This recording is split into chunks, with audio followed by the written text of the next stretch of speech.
Excuse me, apologies. My daughter, Kamala. She's in California visiting some friends there. La La Land, as they say.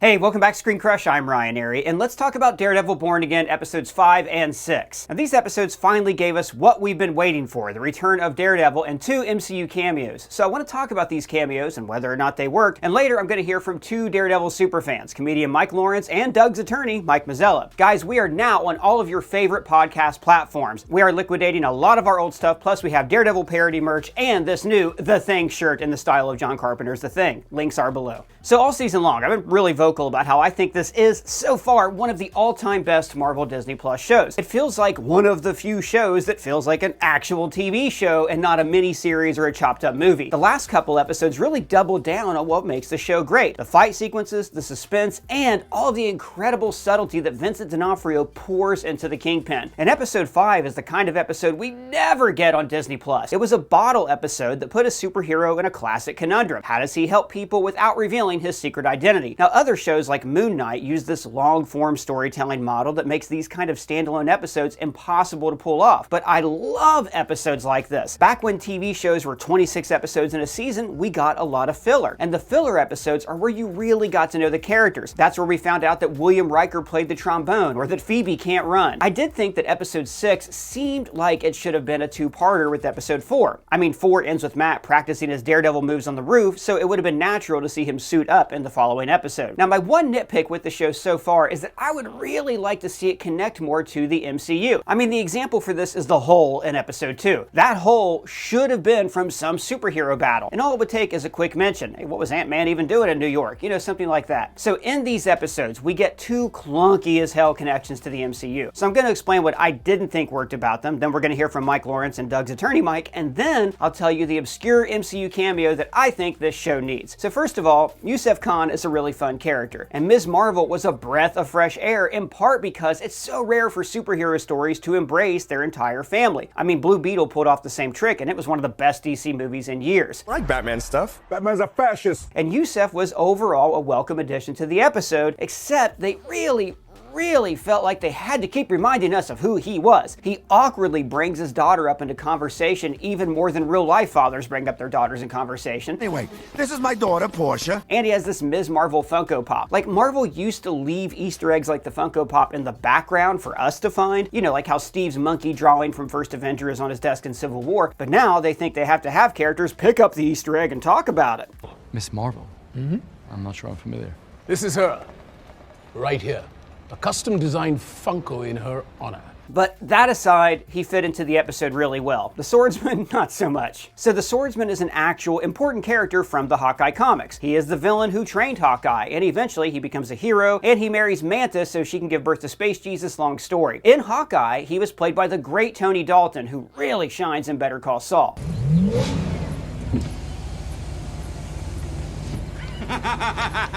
But in Hawkeye, we just see him sword fight a little, and he's, you know, just like a rich guy. And here, we do see the Swordsman on a phone in one of those increasingly irritating BB on the Street interviews. I mean, look guys, if you're gonna do the Swordsman, do the Swordsman. Maybe he's coming back in a later episode and this was just a tease, I don't know. But we were introduced to both the White Tiger and the Swordsman through news segments. And this is because the show is keeping their narrative tightly focused on Wilson Fisk and Matt Murdock, which, you know, I complained about last week. But wouldn't you rather see White Tiger actually be a character before he gets killed off, or have Daredevil encounter the Swordsman, you know, while they're stopping crime together? In his brief scene with the Kingpin, Dalton does stand out as the one member of the 1% who actually tells Fisk the truth. To meet the people in this room at your own peril. Phone call to the right person and, well, bye-bye, Gracie Mansion.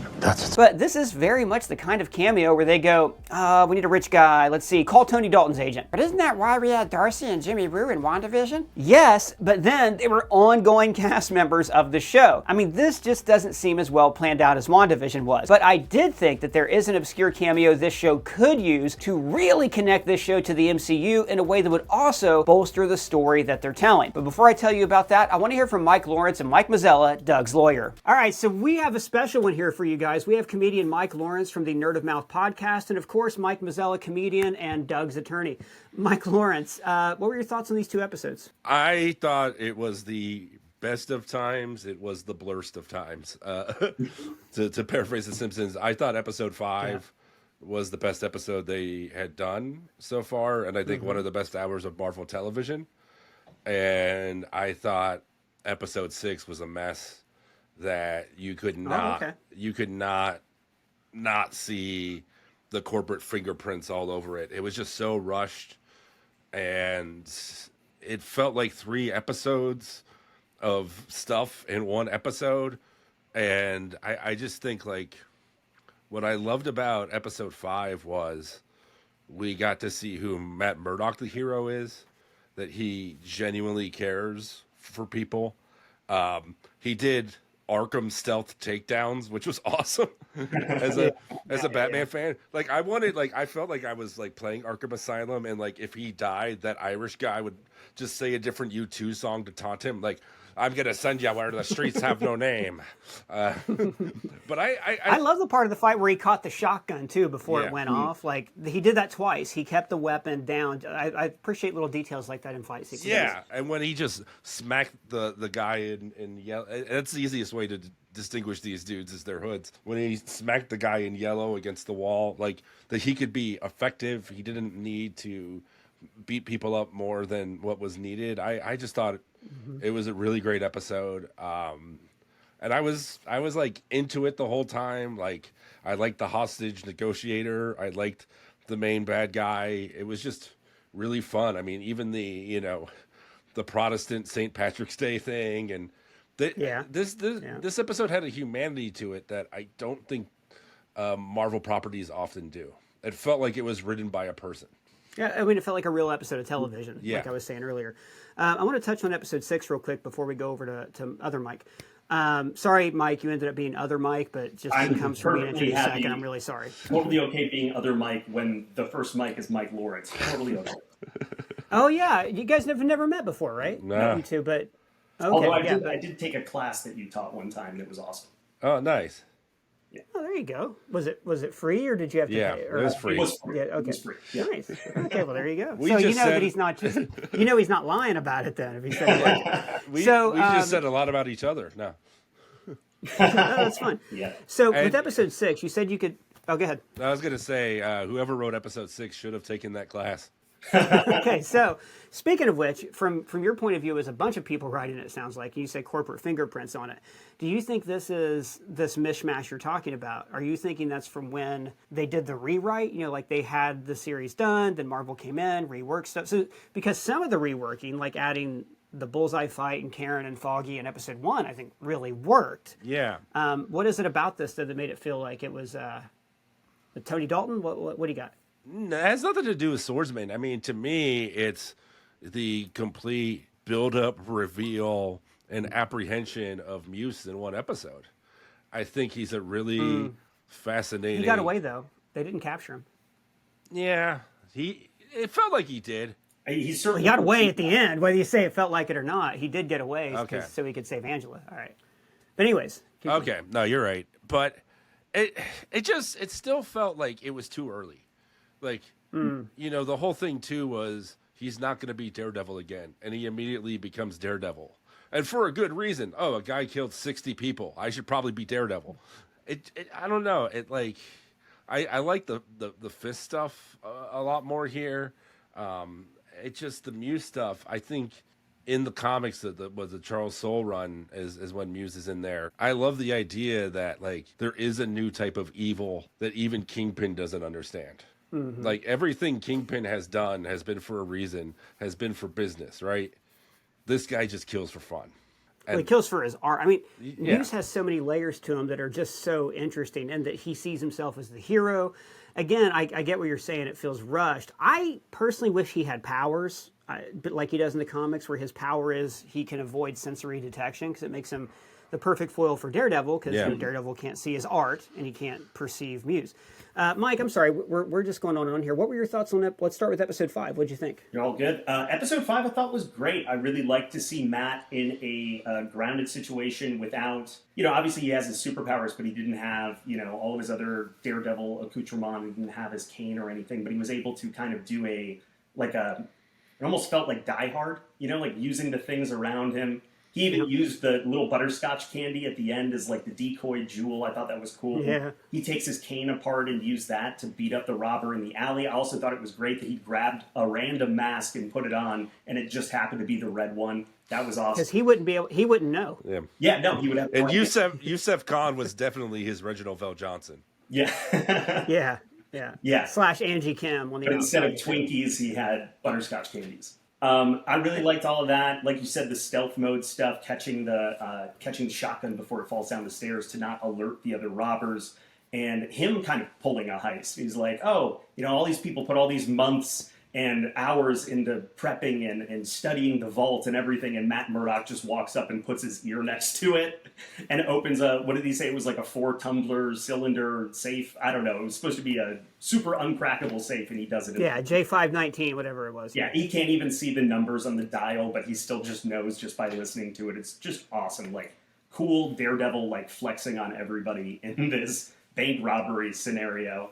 And I thought that was just really cool to see. I agree with you. I think the Kamala Khan's like dad stuff was very heavy-handed, and it kind of felt like. Oh wait, that's Kamala Khan's dad? Yeah, he just said it like mention 5 that. times. He had a custom Funko Pop. Didn't you see it? It was bedazzled. There was a custom Funko Pop. You're right. He did hold it up and say, "This is a custom Funko Pop of Ms. Marvel." I should have caught that. And it was so. That was in there, right? It was very like Madam Web-esque, where they're like, "Oh, we're going to keep mentioning this person, and we're even going to say at the end of the episode that Matt's coming over for dinner, but we're never going to actually show you Miss Marvel."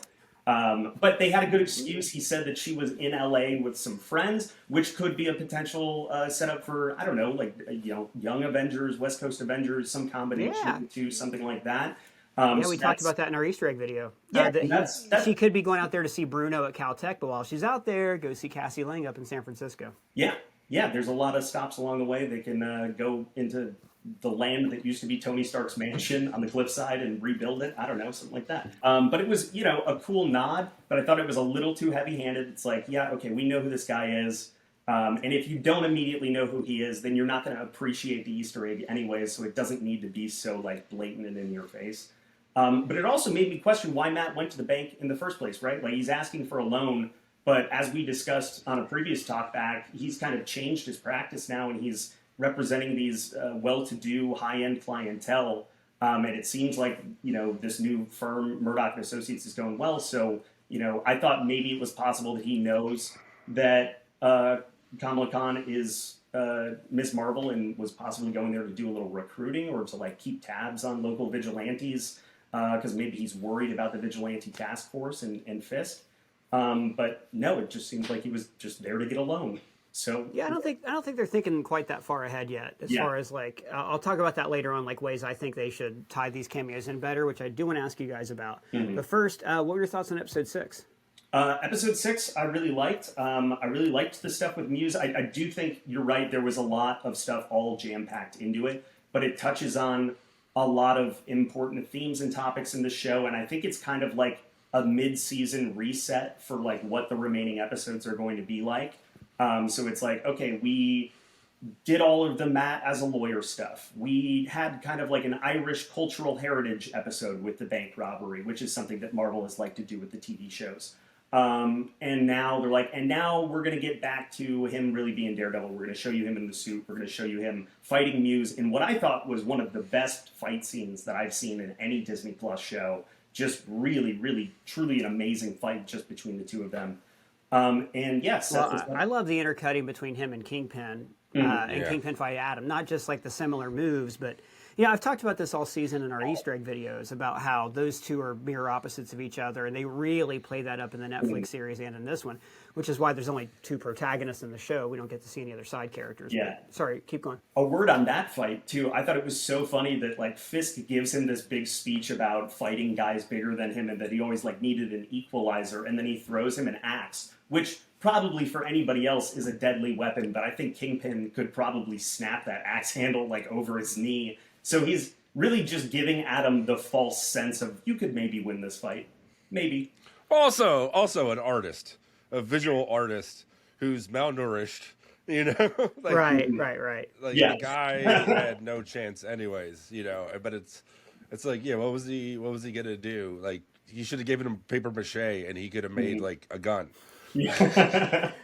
Or just give him a gun. You could always try that. I think, like, looking at it again, I watched that fight several times. I think he gave him a hatchet because there's only one way you can fight with a weapon like that, which is wide swing. So he knows how he's going to move. He knows how to dodge him.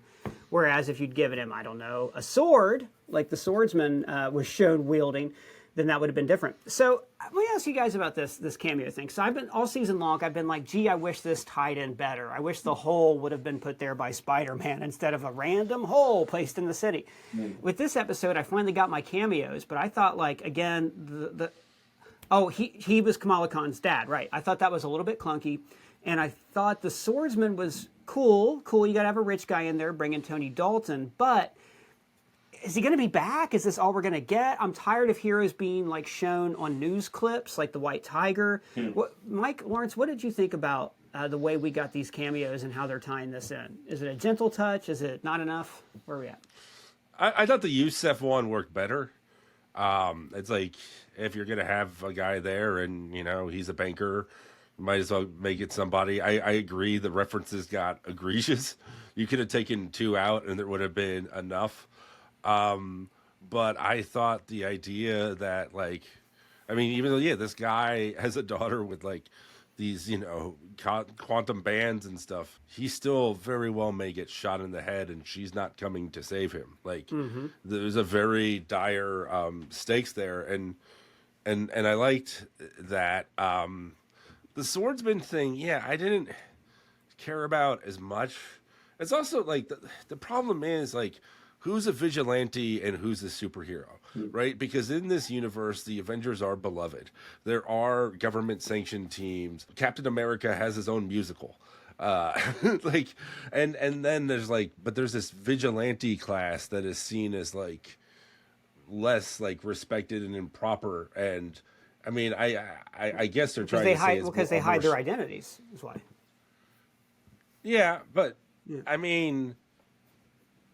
Yeah, but some of the other superheroes do too, I guess. Maybe, man, I'm people are gonna hate me. I didn't remember Muse was captured. But even the hide the but Spider-Man, you know, before No Way Home, he was brought into the Avengers and all of that. So, I saved myself. I mean, people are still gonna hate me because, hey man, you're recovering from being sick. It's all good. Yeah, I am. But I just, like I said, like, there were things I like, almost everything in this episode should have been in an episode. It just, should have been like 2 parts or something. I really, when you look at, like, that, you know, that reveal of, you know, Adam, I think at the end of episode 4, Muse with Angela, that should have been your cliffhanger. I can see that. And then 7 is about how Daredevil has to do something about it. Because we do this whole vigilante cop thing, but we don't really see them. Well, the show, I've talked about this before, it only wants to have 2 protagonists, right? Like, it only wants to focus on Matt and Wilson, which works pretty well in the show, but you get to points where you're like, gee, it would have been nice if Hector was a character, or if Heather could have had a little bit more something to do. And in this case, everything we know about Angela is through when she tells Matt. There's a lot of telling. You know, we see her in those train tracks only because she just told Matt, I'm going to the train tracks. You know, you don't really get a sense of her invested. We don't see Muse capture her. You know, it's just she's in the tracks, she hears a noise, and then she's strung over his shoulder. So I take your meaning there. Like, that could have been stretched out. And again, like, if it were the comics, Matt would have brought her back to life with the amulet. You know, like, she would already be the new White Tiger, and that would have been an origin, and they'd have a spin-off limited series planned after that. And to your point, wouldn't Jessica Jones and Luke Cage, even though they don't have masks, they are considered vigilantes? I don't know if they're, like, well known, though. I think, like, Luke Cage is well known in the neighborhood, right? Like, Harlem knows Luke Cage, but I don't think maybe, like... Yeah, and Fisk is the mayor of New York. Well, Jessica Jones did, I think it was season 1, she got, like, kidnapped by those people whose families died. Right. And the Battle of New York, which has the worst line of any Marvel show, which is, "So go after the big green guy at the flag waver. I wasn't even there." Because I guess they legally couldn't say Captain America, like they do with the hammer, the big green guy, the flag waver. God, every time Remember I think about that the line, and incident, she's a right? great actor. The Yeah, the incident. Yeah, not the battle. Right. Yeah, they kept saying the incidents like he didn't shit his pants. Like, there was an alien attack. Loki might have shit his pants when the Hulk smashed him to the ground. I don't know. You know what they should have done is like whenever that movie came out, I think it was like May 3rd or May 4th, 2012. Just call it May 3rd. Yeah. You know, But then we the wouldn't events know. that happened on May 3rd. I think it's because everywhere else they say what happened in New York. You know, like Natalie Portman slaps Loki and says, that's for New York. But in New York, we're not going to be like, we don't refer to 9/11 as New York. You know, there's a name for it. But I don't know, people wouldn't remember May 3rd. They didn't have to say the incident. You're right, the incident was such a lame way to put it. However, lawyer Mike, Doug's attorney Mike, what were your thoughts on the cameos, right? Do you think that we're getting... Does this feel like it's part of the MCU? Do you want to see more? Do you want to see less? And what cameo do you maybe want to see popping up in here? Yeah, I really liked it. I think the Jack cameo made sense. Not necessarily the swordsman part at the beginning, that little like news clip, but him being at that reception with Fisk, that served, I think, a necessary part of the story to show that the oligarchs and like the billionaires and millionaires in New York are a little apprehensive about Fisk still, even though he's one of them. And, you know, is looking out, I think they hoped would be looking out for their interests as wealthy individuals, and appears to only be looking out for his own interests by redeveloping the dock area and that whole plan. But I think it's like, it's that thing where the rich will turn on the mayor if he's not protecting them because of the crime on the streets. That's a thing that they fear, right? If you're a billionaire and you get sick, you can afford the best doctors. If you're a billionaire and you get sued, you can afford the best lawyers. But if somebody just kind of comes out of an alley and shoots you, like you're still a human being, you're going to die. And I think that their interest is for pushing him to then go and create the vigilante task force and get real serious about it and pull in all of these cops that are like the captain described, like the worst apples in the bushel, and putting them dead set on a task of go out there, violate people's civil rights, get criminals off the street through any means possible. And that is, I think it's weighing very heavily on Wilson, and that's what makes him make that decision. We see that he's stressed out. Things are not going his way. He's getting bad coverage in the press. He's gaining weight. His suits don't fit him anymore. We saw that in this episode. So I think that all of that was necessary to build on his psyche to get him to the point of being like, you know what, no more rules. I filled a pothole without getting a permit. I can send cops out to go and just beat people up. And that's what I'm going to do. And to that point, right, one unintentional thing that they did, obviously, was the rich being afraid of crime, and you had like the real life assassination of the United CEO. And now we have these. I wonder, honestly, if maybe some of this Go was reworked in response to that, knowing that, you know, that had happened in December or in October, sometime in Q4 last year, and that the trial. No. The next episode, Iron Mangione is going to come in. Oh, nice. Right. Yeah, no, they confirmed that. That's in like the teaser for next episode.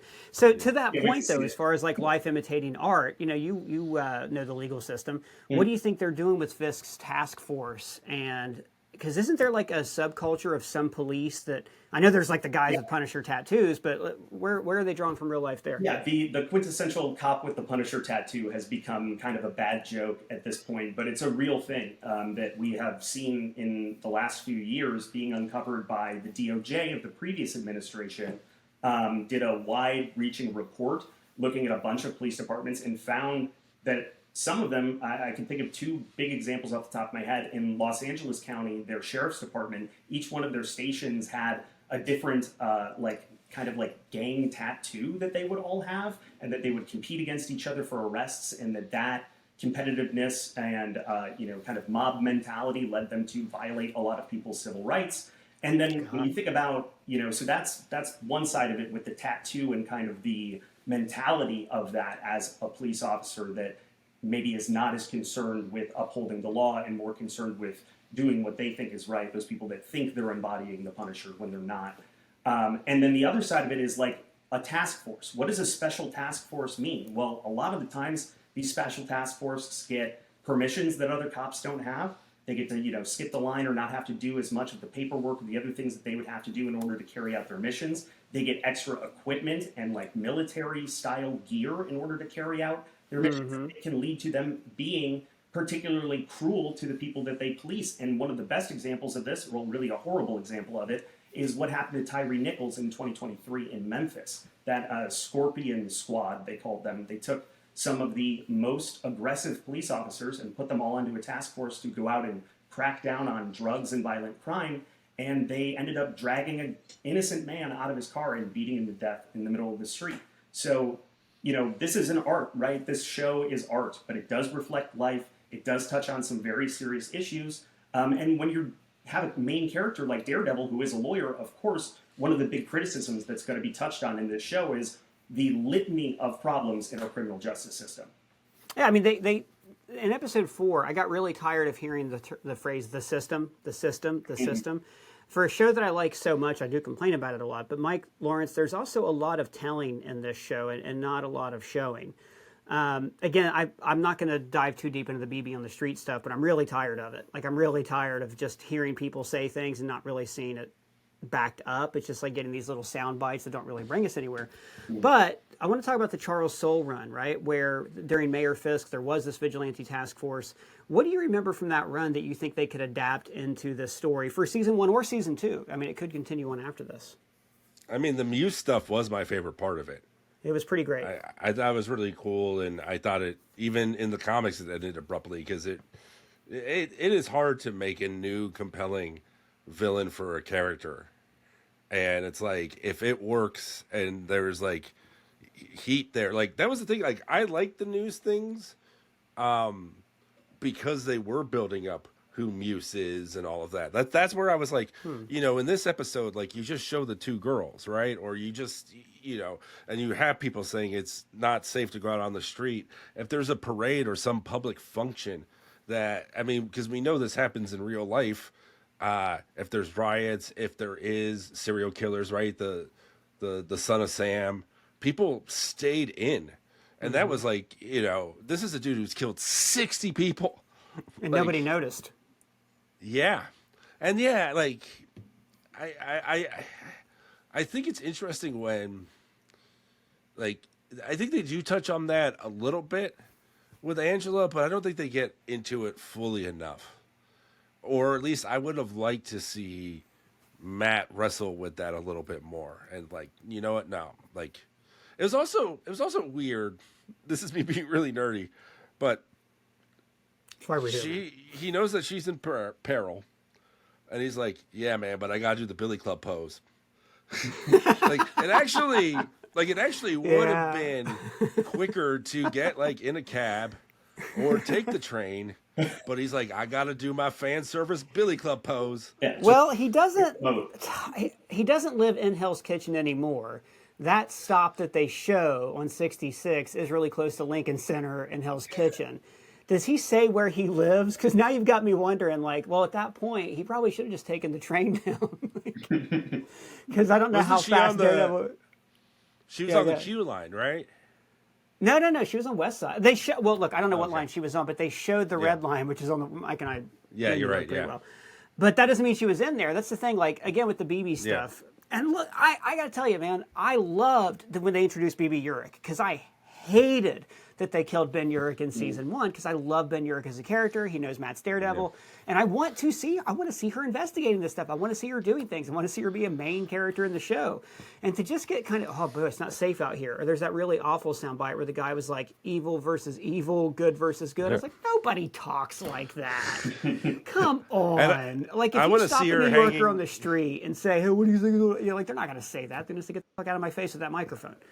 I want to see her hang out with sleeveless Gandolfini more. Same. That was like one of the few scenes that we had where it wasn't this stuff. And of course it relates to it, but give me more of that. And maybe the Muse stuff is really going to amp up in episode 7. Now, Daredevil knows that the public knows there's a serial killer. I keep thinking of The Wire season 5, actually. And I hope they don't catch him by episode 9. The cool thing about those Charles Soule comics was there was real peril. There was Muse and all these other things that vigilantes were trying to stop while the cops were trying to stop them. It was a great dynamic. Now, I think it's going to continue into season 2, though. I think we're going to get Luke Cage and Jessica Jones and a whole reunion. Probably not Iron Man. But not Iron Man. But to go back to the difference of the superheroes and the vigilantes, doesn't murdering 60 people like make S.H.I.E.L.D. wanna sick some of their guys? Or the FBI at the very least. Yeah. Not S.H.I.E.L.D. though, because I mean, or whatever. Maybe Damage Control, right? And I want to talk about Damage Control in just a little bit, but like, we don't really have that domestic superhero agency, which. I mean, if we're going to keep nerding out and complaining about stuff, with Brave New World, I kept thinking, oh, cool, Ross is going to... Oh, he's not. He's just trying to get his daughter back. Okay, cool. That's fine, too. But, like, there's a lot of missed opportunities within the greater story of the MCU where they could have been setting up this kind of thing. But when you're laying the tracks in front of the train, it's really hard to do. I get that. Yeah, I mean, there's been MCU movies where less than 60 people died. Like, it's a big fucking amount of people. A lot of people. I don't know if they ever released the death toll in the Battle of New York. I always think of the Ultimates comic where the Hulk killed 300 people, but I don't think it was that many. And Freddie Prinze Jr., right? Freddie Prinze Jr. Oh, yeah. Yeah, he eats Freddie Prinze Jr. Because he was jealous because Betty went out with him. That's right. That's deep cut, Mike. Ooh, yeah. Well done. Go ahead, lawyer Mike. I thought one of the more interesting things of this episode too is that those 2 girls that Muse murders just walk right up to him and are like, "Can we take a picture of you? Ooh, artist on the street." Like, is he supposed to be Banksy in this world? Is that? Yeah. Is there some kind of underground cult following for Muse? People started a subreddit and they're like posting pictures of his art and being like, "I wonder who this is." We should see that. In the comics, the same thing happens, but he lets them go. But what I thought was interesting about the 2 women in this episode was that they happened to be dressed in these contrasting colors that matched his mural. So I think that's why he killed them. Go ahead, Mike. I was going to say that I think it's interesting that you said that because I do kind of get the vibe from Muse, and I believe this was a part of the comic run when he was introduced, that he maybe sees himself as being part of the solution as well. Like, he's almost like absolutely. The Riddler in the Matt Reeves Batman, where he thinks he's doing the right thing. He thinks that he's actually like buddies with Batman. Maybe Muse thinks that him and Daredevil have some shared interests and affinity with each other. And that there is 1,000,000%. also that element of the online subculture that has like a sick fascination or obsession with this murderer. I hope they dive into that aspect, the true crime fans and stuff like that. Like, I hope he also becomes like a celebrity, like he views himself. Go ahead, Mike Lawrence. I just remembered that Muse is he's an Inhuman. Yep. And that actually is the worst sentencing you can get in the MCU, to be an Inhuman. Boy, they sure did wipe them away. I like the idea that there's an Inhuman, like, hey, let me show you that one of us knows what art is. I love the idea of a villain who thinks they're the hero, which is exactly what makes Muse cool. So I want to thank you guys. I got to leave it there, but I want to talk to you guys about who I think should be the cameo to really kind of cement this show as part of the MCU. Mike, again, has the Nerd of Mouse podcast. Mike Mazzio, you can find all of his social links below. Thank you guys so much. Now, episode 6 did have this awesome moment where Fisk rallied crooked cops to become the Vigilante Task Force. The city is yours, and you're not going to let some mass criminals take it away from you. But he can't send those cops after vigilantes like Luke Cage and Daredevil. They're going to need some augmented gear, some, old Chitauri gear. And this is where I would like to see the return of Tyne Daly as Anne Marie Hogue. Her? She's the woman we see running damage control very briefly in Spider-Man Homecoming. Now, the damage control comics were a lot of fun. They're about people who clean up after superhero battles. And at one point, ABC was developing an MCU series about damage control, which may have starred Tyne Daly reprising her role from the comics. Now, in Spider-Man No Way Home and Ms. Marvel, we do see Agent Cleary running elements of damage control. The agency is no longer just cleaning up after battles, now they are full-on policing superheroes. After they confiscated the Stark drones in No Way Home, we see them reused against Kamran and Ms. Marvel. So I hope at some point this season, Cleary, Anne Marie Hogue, or maybe Sadie Deaver are brought back out on the job. I mean, Alyssa Reiner is a great actor, and she could really dive deep into a drama like Daredevil. The point is, these are the kind of cameos that wouldn't just be Easter egg bait, they would use the greater fabric of the MCU to tell the story of Daredevil. Imagine Fisk having his own vigilante task force that has Tony Stark gear. That would be amazing and a huge escalation for season 2. Well guys, that's just what we thought of episodes 5 and 6. Let me know your thoughts down in the comments below or at me on Twitter, Blue Sky, or Threads. And if it's your first time here, please subscribe, smash that bell for alerts. For ScreenCrush, I'm Ryan Airy.